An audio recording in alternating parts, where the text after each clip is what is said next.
नमस्कार, आदाब। आप देख रहे हैं साबिर शेख के साथ ऑन रिकॉर्ड मीरा भाईंदर। दोस्तों, पिछले महीने में हमारे मीरा भाईंदर शहर में शिवसेना और भारतीय जनता पार्टी ने दोनों ने एक दूसरे पर इस तरह से कीचड़ उछाले थे, एक दूसरे पर इस तरह से आरोप प्रत्यारोप लगाए थे कि जिसके चलते शहरवासियों को समझ में आ रहा था कि बहुत बड़ा भ्रष्टाचार अब भारतीय जनता पार्टी शिवसेना का निकालेगी और शिवसेना भारतीय जनता पार्टी का निकालेंगे। लेकिन बाद में दोनों का समझौता इस तरह हो जाता है कि उस मामले को ठंडे बस्ते में डाल दिया जाता है। किस तरह से शिवसेना और भारतीय जनता पार्टी दोनों एक दूसरे के साथ में वक्त आने पर लड़ते हैं और एक दूसरे के साथ में वक्त आने पर समझौता भी कर लेते हैं, जिसका ताज़ा नमूना, ताज़ा उदाहरण मैं आपको इस वक्त बताने जा रहा हूँ। मामला है पिछले महीने की 20 तारीख से लेकर 30 तारीख के दरमियान का, यानी उन 10 दिनों में 26 तारीख को शिवसेना के एमएलए प्रताप सरनाईक ने एक प्रेस कॉन्फ्रेंस लेकर आरोप लगाया था कि सत्ताधारी भाजपा द्वारा जो टेंडर निकाला गया है नाले सफाई को लेकर, उस टेंडर में बड़े पैमाने पर भ्रष्टाचार हुआ है। 26 तारीख के इस आरोप के बाद में 29 तारीख को भाजपा के पूर्व विधायक और शहर के कद्दावर लीडर नरेंद्र मेहता ने अपने फेसबुक वॉल पर एक पोस्ट की थी, जो शिवसेना ने जो आरोप लगाए थे भ्रष्टाचार के, उस आरोपों का जवाब देते हुए या उन आरोपों को दबाने के लिए, उन आरोपों को खारिज करने के लिए उन्होंने जो पोस्ट की थी वो पोस्ट बाद में उन्होंने हटा दी है। उसी पोस्ट के माध्यम से बीजेपी के जितने नगर सेवक थे उन्होंने भी उस पोस्ट का फॉलोअप लिया और कई सारे सवाल खड़े कर दिए। जो प्रताप फाउंडेशन द्वारा खाना बांटा जा रहा था, खाना खिलाया जा रहा था ज़रूरतमंदों को, गरीबों को, उस खाने का जो बिल बनाया गया है उसमें बड़े पैमाने पर भ्रष्टाचार हुआ है। यानी एक तरफ शिवसेना ने बीजेपी पर आरोप लगाया कि नाले सफाई में का जो ठेका दिया गया था उसमें बड़े पैमाने पर भ्रष्टाचार हुआ है, तो उसी आरोपों को दबाने के लिए बीजेपी के जो पूर्व विधायक थे और कद्दावर लीडर है नरेंद्र मेहता, उन्होंने 3 दिन बाद जो पोस्ट डाली थी उस पोस्ट के माध्यम से शिवसेना पर आरोप लगाए थे भ्रष्टाचार के। बाद में ना तो बीजेपी ने उन आरोपों का फॉलोअप लिया और ना ही शिवसेना ने उन आरोपों का फॉलोअप लिया। आइए सबसे पहले मैं आपको सुनाता हूँ कि जो आरोप शिवसेना ने लगाए थे बीजेपी पर वो क्या थे। स्थायी समिति ने अब हम तो क्या नाले सफाई का काम है, हमारे लोगों को भी बोल दिया था बाबा नाले सफाई का काम बारिश के पहले होना चाहिए क्योंकि कोरोना का संकट है। मगर बाद में पता चला कि वो नाले सफाई के काम में स्थायी समिति का सत्ताधारी पार्टी का कोई एक सदस्य उसमें भागीदार है, उनके ही सब जैसे भी डंपर उसमें चलते हैं। वो चारा भ्रष्टाचार हो गया ऐसे लोगों का कहना है। मैंने भी कमिश्नर साहब को खत लिखा है, उसको बोला है कि मुझे जल्दी से जल्दी उसके ऊपर आप रिप्लाई दे दीजिए। तो रिप्लाई आके अगर मेरा समाधान नहीं हो गया तो मुझे एंटी करप्शन डिपार्टमेंट के जो मेन ऑफिस है उनके पास कंप्लेंट करना पड़ेगा।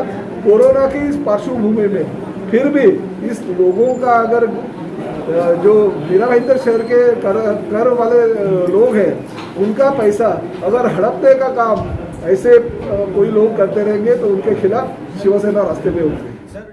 ये थे शिवसेना के एमएलए प्रताप सरनाईक। अब मैं आपको वो पोस्ट दिखाता हूँ जो नरेंद्र मेहता ने 29 तारीख को अपने वॉल पर, फेसबुक वॉल पर लगाया था और बाद में उन्हें 2 दिन के बाद में डिलीट कर दिया गया है। वो क्या पोस्ट है और उसमें क्या अहम मुद्दे थे।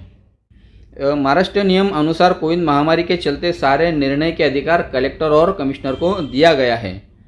इसी के चलते प्रताप फाउंडेशन को 2 करोड़ से अधिक का भुगतान किया गया है।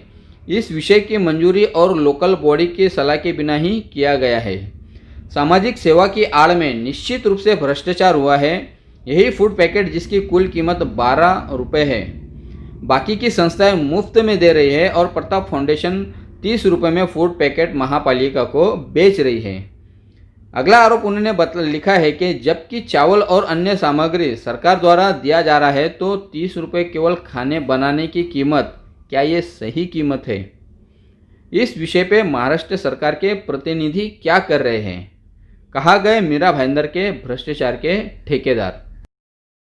दोस्तों, ये थे बड़े नेता जो एक दूसरे पर अपने लेवल के हिसाब से इन्होंने आरोप लगाए थे। शहर के मनोरंजन के लिए ये काफ़ी नहीं था, इसके चलते ज़मीनी नेताओं ने भी काफ़ी कोशिश की, काफ़ी इंटरटेन किया है शहरवासियों का। आइए हम सबसे पहले जो पूर्व बीजेपी के नगर सेवक है उनसे जानते हैं, उनका आरोप समझते हैं। ये गए महीने निकले थे और उसी समय जिस दिन में कीड़े निकले तो उसी दिन का डेट का अपने कमिश्नर डांगे जी को और कलेक्टर साहब को तो मैंने लेटर लिखा हुआ है, बल्कि एवं सीएम को लेटर लिखा हुआ है, सीएम को, अन्न पुरवठा मंत्री को। ये आज के लिए मेरे पास सभी के रिशूड है, क्योंकि हम तो वो परिसर में ये जो खाना है निष्कृत दर्जे का जो खाना आ रहा है उसको लोगों को रेशन दिया जाए, उसके लोगों की हमारी मांग थी कि यहाँ पे मतलब ये जो खाना जो दे रहे हैं वो खाने में कीड़े आ रहे हैं, इसलिए हमने रेशन मांगा था। तो रेशन प्रशासन ने दिया, खाना दिया, लेकिन उसमें कीड़े थे और वो कीड़े थे, ये बात सच है। और आप मीडिया के माध्यम से आप खुद गाँवठान में जा सकते, काजूपाड़ा में जा सकते, वो लोगों से इंक्वायरी कर सकते। किसी अगर कोई व्यक्ति अगर बोलता है कि ये कोई पॉलिटिकल स्टंट है या ये मतलब जानबूझकर बदनाम करने का प्रयास कर रहे, ऐसा कुछ नहीं, ये सच्चाई है।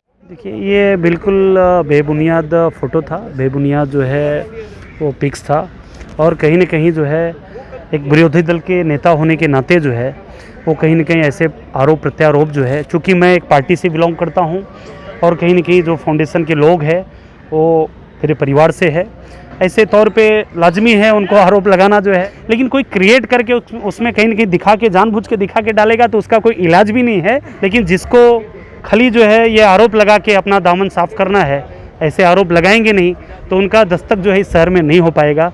तो कहीं न कहीं वो अपना काम कर रहे हैं, हम अपना काम कर रहे हैं, ईश्वर साक्षी है और जनता साक्षी है। अब इससे ज़्यादा तो हम कुछ नहीं बोल सकते। तो देखा दोस्तों आपने कि किस तरह से बड़े नेताओं से लेकर ज़मीनी नेता एक दूसरे पर आरोप लगाते हैं, जिसके चलते शहरवासियों का मनोरंजन तो हो ही जाता है, उनका एंटरटेनमेंट तो हो ही जाता है, लेकिन ऐसे में काफ़ी सवाल भी खड़े हो जाते हैं कि ये नेता जब एक दूसरे पर आरोप लगाते हैं और उन आरोपों के बाद में उसकी जांच होती है या नहीं होती है, वो उस आरोपों के फॉलोअप में रहते हैं या नहीं रहते हैं, या फिर इन नेताओं में आपस में ऐसा क्या समझौता हो जाता है, क्या सेटलमेंट हो जाता है, क्या अंडरस्टैंडिंग हो जाती है कि जिसके चलते पूरे मामले को रफा दफा कर दिया जाता है, ठंडे बस्ते में डाल दिया जाता है। फिर ये नेता एक नए करप्शन को अंजाम देने की तैयारी में लग जाते हैं। यही इन बातों से पता चलता है। ऐसे में बेवकूफ़ बनती है तो शहर की जनता बनती है कि पहले उन आरोपों को अच्छे से सुन लेते हैं, समझ लेते हैं, लेकिन उन आरोपों का आखिर में होता क्या है ये उनके लिए भी एक राज ही बन जाता है। किस तरह से मीडिया के कंधों का इस्तेमाल किया जाता है, किस तरह से शहरवासियों के हित में सवाल उठाते हैं ये नेता एक दूसरे पर, और बाद में इनके समझौते के चलते शहरवासी असमंजस बने रहते हैं, ये उन नेताओं को समझ लेना चाहिए। सवाल आज भी दोनों जस के तस खड़े हैं। क्या नाला सफाई का जो ठेका दिया गया था उसमें भ्रष्टाचार हुआ है, और दूसरा प्रताप फाउंडेशन द्वारा जो बिल कलेक्टर ऑफिस में दिया गया था उसमें भी भ्रष्टाचार हुआ है। दोनों सवाल आज भी अपनी जगह पर खड़े हैं। जिन नेताओं ने इन सवालों को उठाया था उन नेताओं ने इन सवालों को दबा दिया है, फरामोश कर दिया है, लेकिन जनता के मन में आज भी वो सवाल पनप रहे हैं, वो सवाल जस के तस खड़े हैं। ये मैं उन नेताओं को इस खबर के माध्यम से बताना चाहूँगा और उनसे विनती भी करना चाहूँगा कि इन सवालों का जो आपने जो भ्रष्टाचार के जो आरोप लगाए थे उसका जवाब जनता मांग रही है। आप देख रहे हैं साबिर शेख के साथ ऑन रिकॉर्ड मीरा भाईंदर। धन्यवाद।